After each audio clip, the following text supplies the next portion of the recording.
Damai sejahtera Allah yang melampaui segala akal dan pikiran manusia, itulah yang memelihara hati dan pikiranmu di dalam Kristus Yesus Tuhan kita yang hidup. Amin.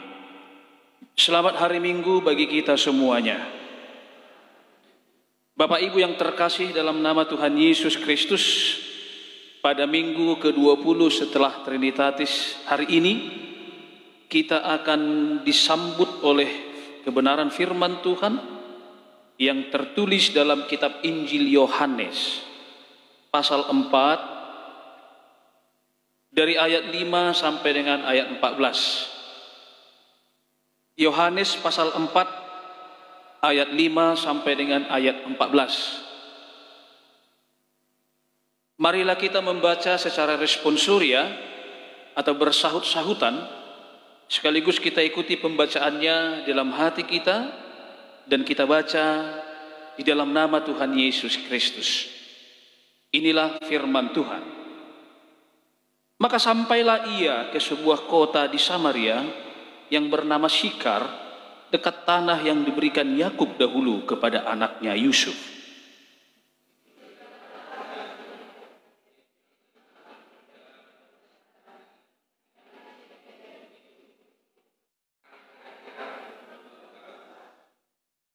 Maka datanglah seorang perempuan Samaria hendak menimba air. Kata Yesus kepadanya, "Berilah aku minum."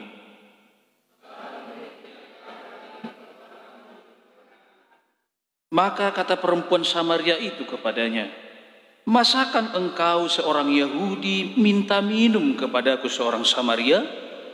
Sebab orang Yahudi tidak bergaul dengan orang Samaria."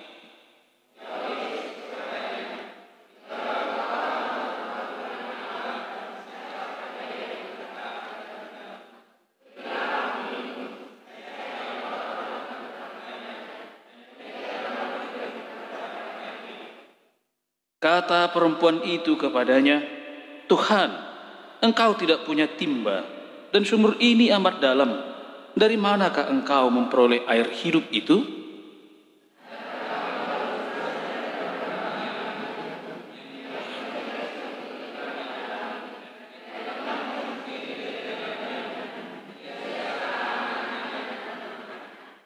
Jawab Yesus kepadanya, "Barang siapa minum air ini, ia akan haus lagi.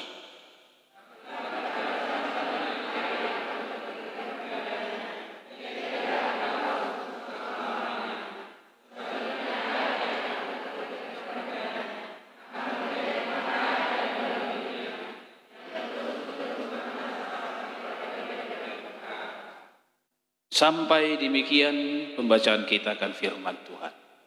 Bapak, Ibu, dan saudara-saudari yang dikasihi oleh Tuhan kita Yesus Kristus, tema yang diarahkan kepada kita untuk kita gumuli, air kehidupan. Atau sebenarnya ini kalau dilengkapi, Yesus adalah air kehidupan. Berbicara soal air atau tentang air, sesungguhnya kita berbicara tentang kehidupan. Karena tanpa air, kita atau makhluk hidup tidak dapat meneruskan kehidupannya. Bisa kita bayangkan, Bapak, Ibu, saudara-saudara yang terkasih dalam Tuhan Yesus Kristus, jika dalam waktu dekat tiba-tiba air hilang dari dunia ini, maka apa yang akan terjadi? Melomago aek seperti biona manginang ahano namasa. Ya, kita tidak bisa mencuci lagi. Baju kita yang kotor itu tidak akan bisa dibersihkan oleh air itu. Kita tidak akan bisa lagi memasak nasi. Karena yang membuat nasi itu masak adalah air. Kita juga tidak akan bisa mengairi sawah. Dan mungkin tanaman-tanaman itu akan mati karena tidak ada air lagi. Kita pun tidak akan bisa membangun rumah, karena tanpa campuran air, maka pasir tidak akan bersatu dengan semen. Alani ai kima gabibui mardomu pasirilo simin jala di padomu mam sedok batu bata di plester manusia jong-jong mas ada jamu na bagak. Dan lebih dari situ, kita tidak akan bisa melanjutkan hidup kalau kita tidak minum air. Tentunya air yang sudah dimasak. Kalau para peneliti mengatakan manusia bisa bertahan hidup lebih kurang 1 bulan kalau tidak makan nasi, makan makanan. Tapi manusia tidak akan bisa hidup kalau tidak minum selama 2 hari saja. Sehingga berbicara tentang air tadi kita berbicara tentang kehidupan. Karena tanpa air maka sebenarnya tidak ada kehidupan. Itu juga yang dilakukan oleh para peneliti luar angkasa sana, antariksa sana. Ketika mereka mencoba meneliti satu planet yang bernama planet Mars, apa yang pertama sekali diteliti di sana, Manginang? Adong do air di sini manang nadao. Walau jupang air di sini, kalau ditemukan air di sana, berarti ada kehidupan di sana. Tapi sampai detik ini, ternyata belum ditemukan air di sana. Yang mengindikasikan bahwa ternyata sampai saat ini di sana belum ditemukan kehidupan. Sehingga sangat pentingnya air dalam kehidupan umat manusia. Itulah yang kemudian digambarkan oleh Tuhan Yesus melalui percakapannya dengan perempuan Samaria. Air dan hidup tidak bisa dipisahkan. Dan apa yang kita bahas tadi adalah kehidupan jasmani. Air yang kita bicarakan juga adalah air untuk kebutuhan jasmani kita. Ternyata di samping air untuk kebutuhan jasmani, kita memerlukan air yang lain untuk kebutuhan rohani kita. Itulah yang diutarakan oleh Tuhan Yesus mengenai gambaran dirinya. Akulah air hidup itu.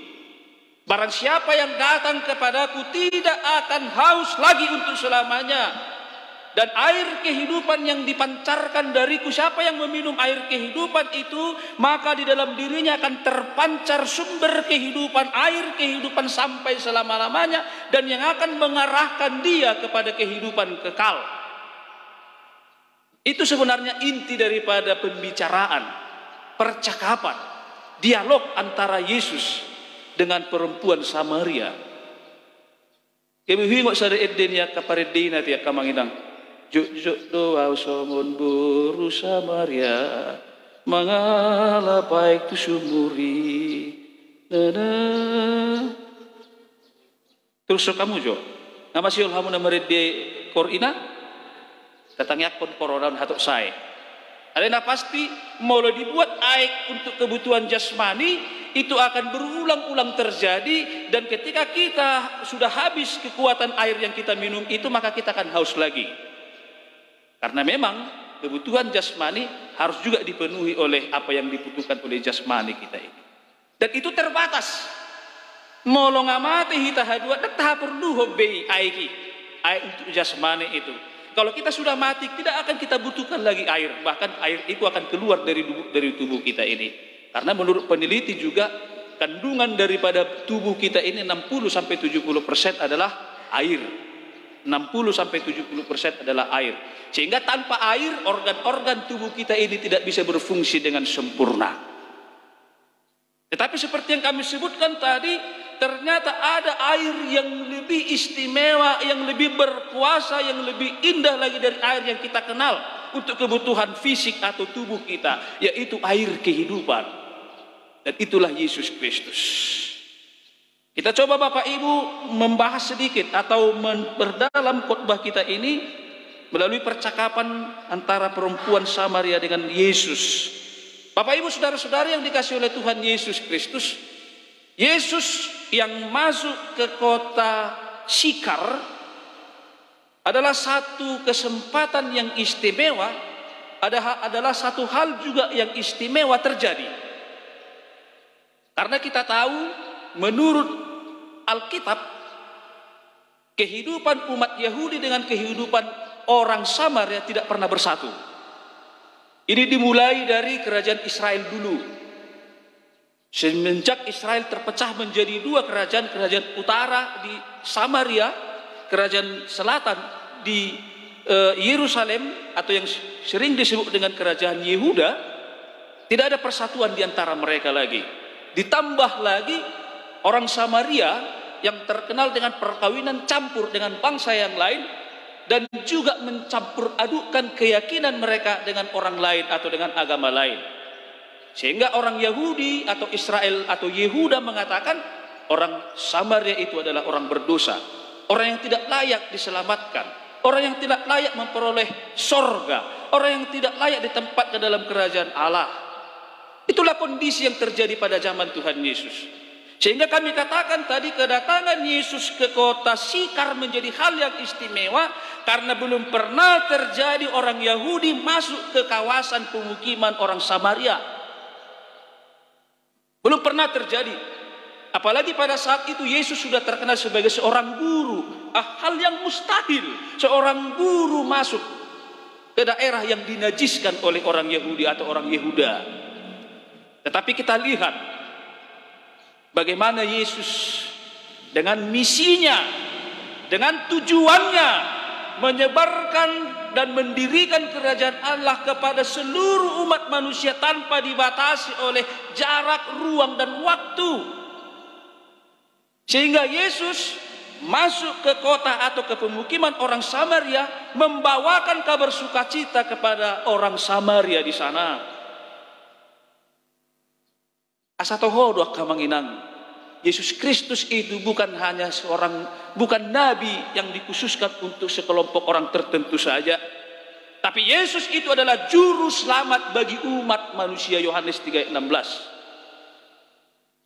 Bagi siapa yang mau datang kepada Tuhan Yesus dari suku manapun, dari bangsa manapun, dari kebudayaan manapun, dari ras manapun, ketika dia menerima Yesus, maka dia akan memperoleh kehidupan. Amin. Termasuk kita. Moloktak rohatta majalo Yesusi.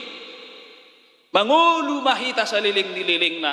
Karena Yesus itu telah menghidupkan pengharapan dan iman kita, bahkan menghidupkan kasih kita.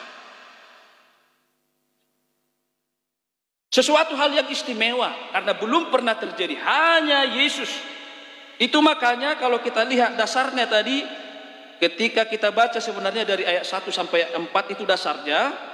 Sebenarnya Yesus dalam mengajarkan pengajarannya, mengajarkan tentang kerajaan Allah, dia pergi ke tempat-tempat atau dijelajahi berbagai tempat.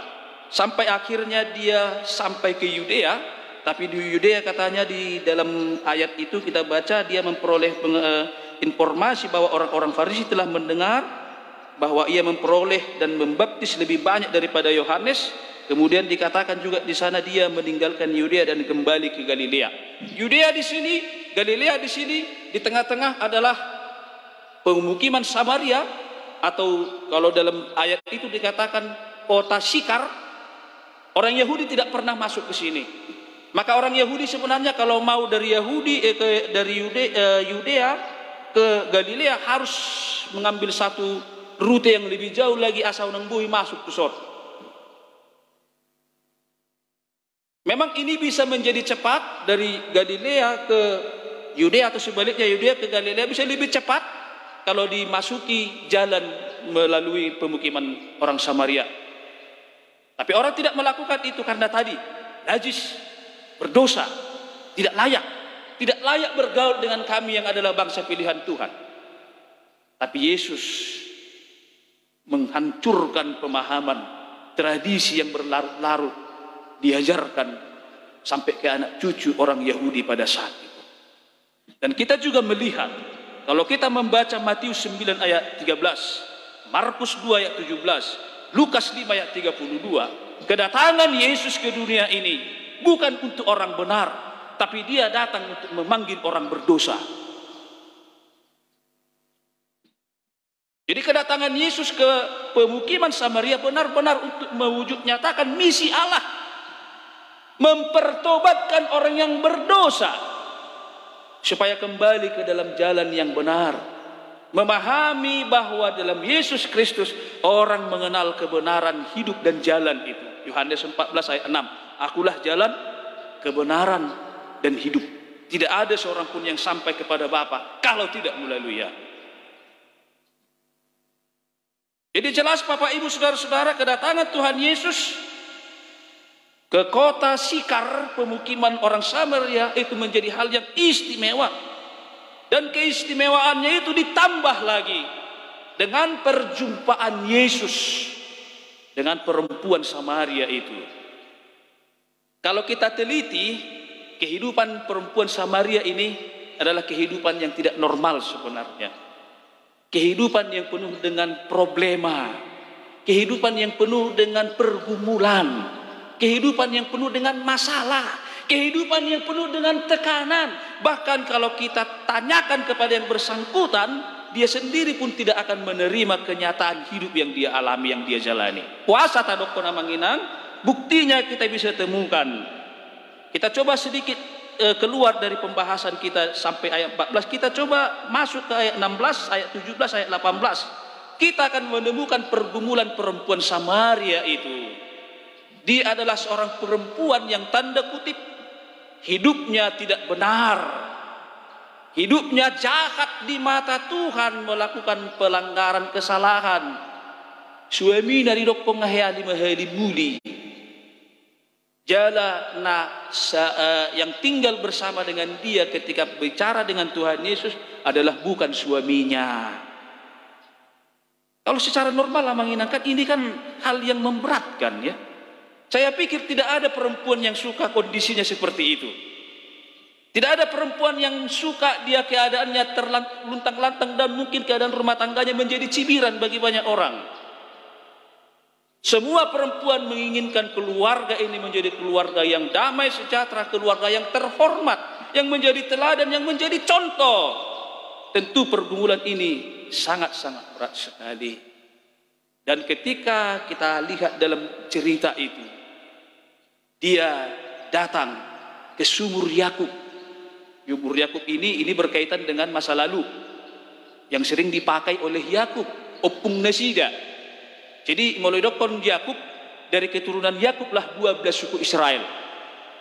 12 suku Israel sata boto manginang 12 anak si Jakob imana gabe suku ni Israel.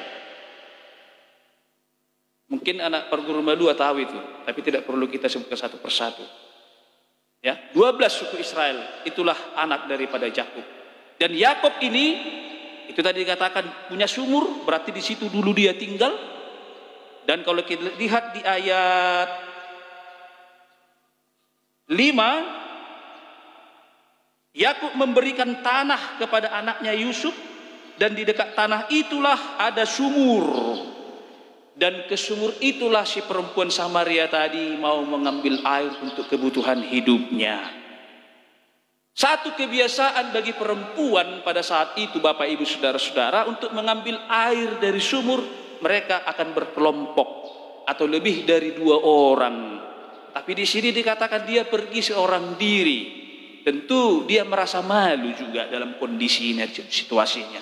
Dia mungkin tidak pede melihat banyak orang, sehingga dia pergi sendiri untuk mengambil air itu. Bahkan mungkin satu sisi tidak ada orang yang mau berkawan dengan dia.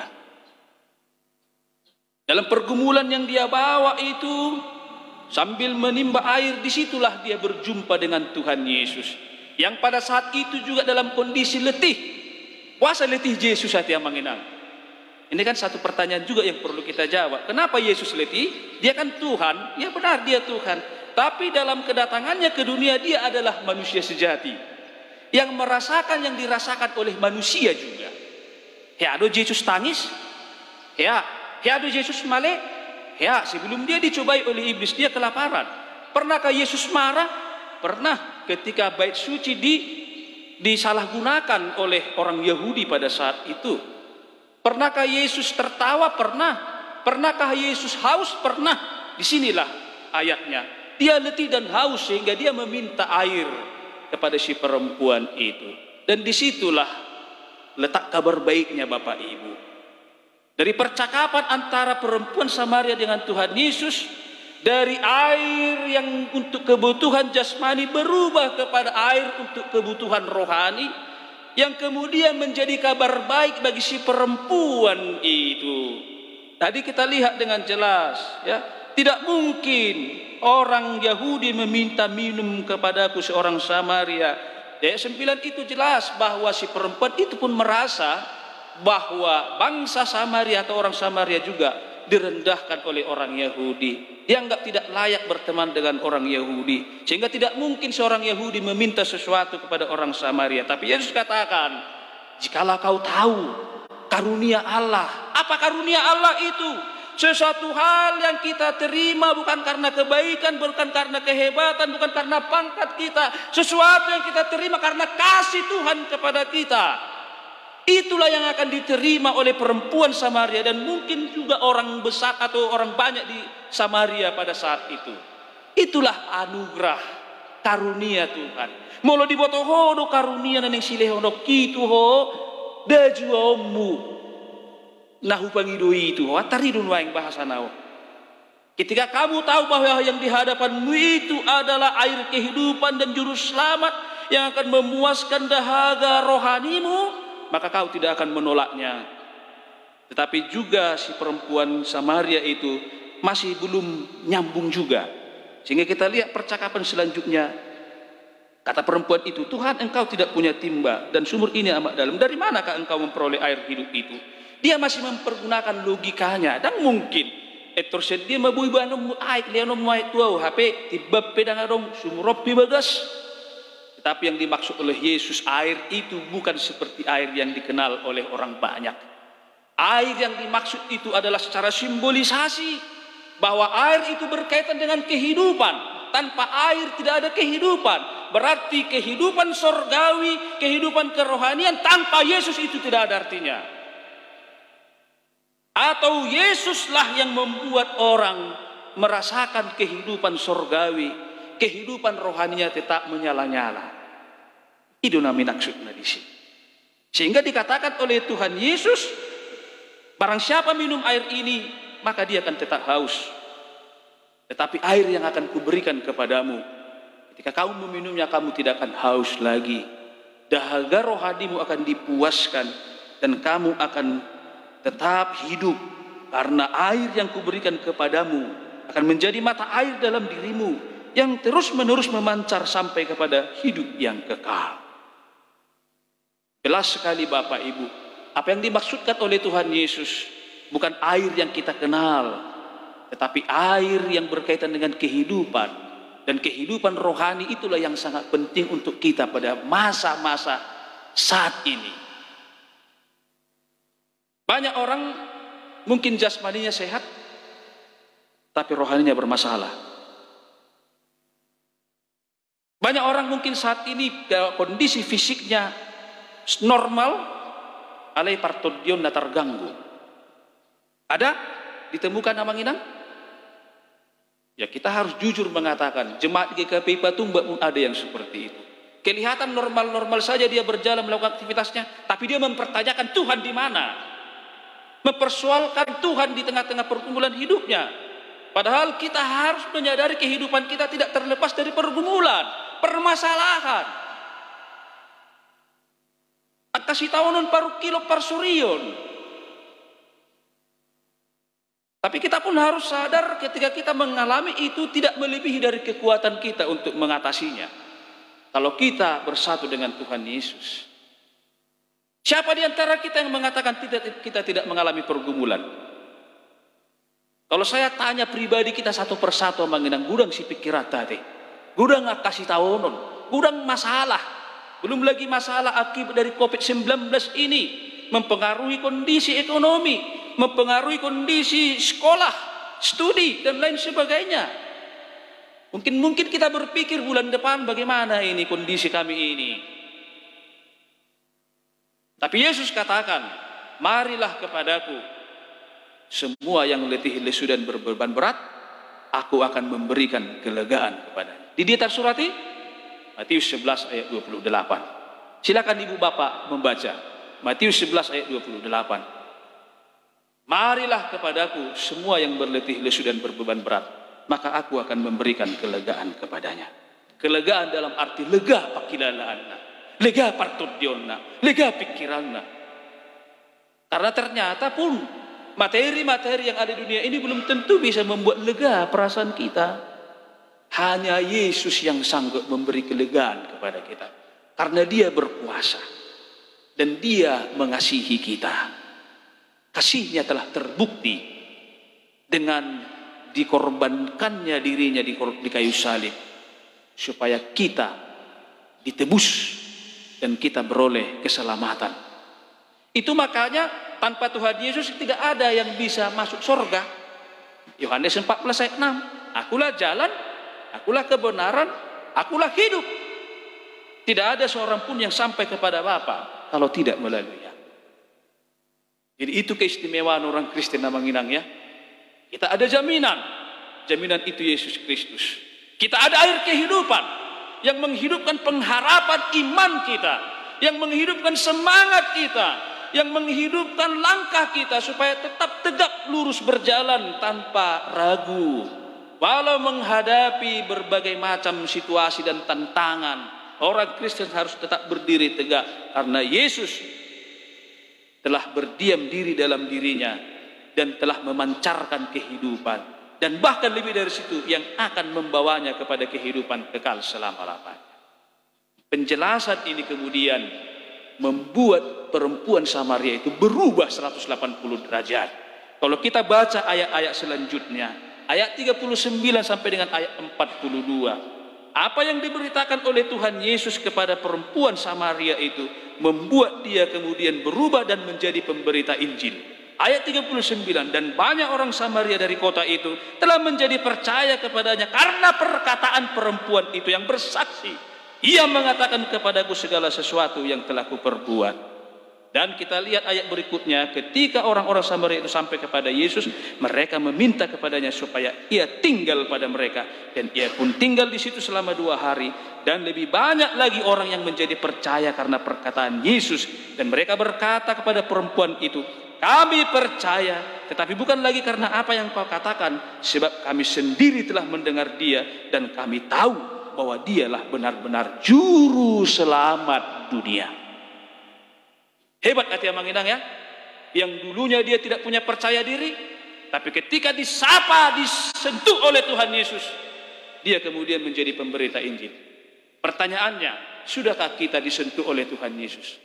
Sudahkah kita izinkan Yesus berbicara kepada kita di tengah-tengah pergumulan kita supaya kita kuat? Jalabui kita mekkel, nah tapi gue udah kasih tahu narotu kita. Alani margugo marwas dihuria ke patumbak dalam menjalani masa-masa sulit saat ini supaya nama Tuhan tetap dipermuliakan karena air kehidupan itu telah ada di dalam hati kita dan memancarkan kehidupan, menghidupkan pengharapan kita, menghidupkan iman kita, menghidupkan sukacita kita supaya kita tetap tegar menjalani kehidupan ini. Amin. Kita berdoa.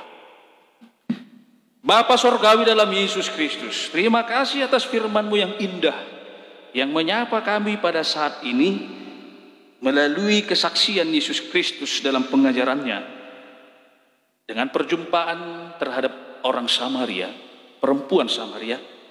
Engkau mengajarkan kami bahwa Tuhan Yesus Kristus itulah air kehidupan yang akan menghidupkan iman percaya kami, pengharapan kami, sukacita kami, damai sejahtera itu supaya kami tetap merasakan kehidupan ini adalah kehidupan yang bersukacita, kehidupan yang berarti, sehingga kami tetap berkarya melakukan yang terbaik demi kemuliaan nama Tuhan saja. Engkau mengingatkan kami Tuhan bahwa walaupun segala sesuatu tersedia sebagai materi di dunia ini, tapi itu tidak dapat memuaskan dahaga kami secara sempurna dan kekal. Tetapi Yesus Kristus yang telah turun ke dunia ini bersama-sama dengan kami dan telah menyatakan kemuliaannya melalui kedatangan Roh Kudus, kiranya menghantarkan kami kepada iman percaya yang tangguh dan kami tetap berjalan di dalam jalan kebenaran Tuhan. Biarlah Tuhan air kehidupan itu memuaskan dahaga kami, dahaga rohani kami, memuaskan iman percaya kami, supaya kami tetap beriman teguh mempercayai Engkau di sepanjang kehidupan yang kami jalani. Walaupun saat-saat ini kami begitu merasakan kesulitan hidup, terutama karena mewabahnya COVID-19 ini. Tapi kami yakin dan percaya bahwa air kehidupan itu akan memulihkan kami, memulihkan keadaan kami, memberikan kesehatan bagi kami. Karena dengan air kehidupan itu, maka kami yakin dan percaya Tuhan selalu di depan menyertai, memberikan yang terbaik bagi kami. Dan terlebih Tuhan, jika kami setia percaya kepada Engkau, maka kehidupan kekal selama-lamanya akan menjadi bahagian hidup yang akan kami terima. Berkati seluruh warga jemaat-Mu, berkati para pelayan Tuhan, dan apa yang sudah kami dengarkan dalam warta jemaat tadi, Tuhan kiranya menambahkan sukacita bagi seluruh warga jemaat Tuhan. Segala rencana yang akan mereka lakukan, Tuhan yang memberi kekuatan, pertolongan dan hikmat-Mu, sehingga mereka melangkahkan dan melakukan kegiatan mereka sesuai dengan arahan dan petunjuk Tuhan, supaya aktivitas mereka berjalan sesuai dengan kehendak-Mu. Para pelayan Tuhan juga di gereja ini, Tuhan memberikan hikmat kekuatan kepada kami, supaya kami boleh menaburkan kebenaran firman Tuhan di tengah-tengah pelayanan di gereja-Mu untuk waktu-waktu yang akan datang. Terpujilah Engkau Tuhan, hari ini sampai selama-lamanya. Di dalam Yesus Kristus kami berdoa dan bersyukur kepadamu. Amin.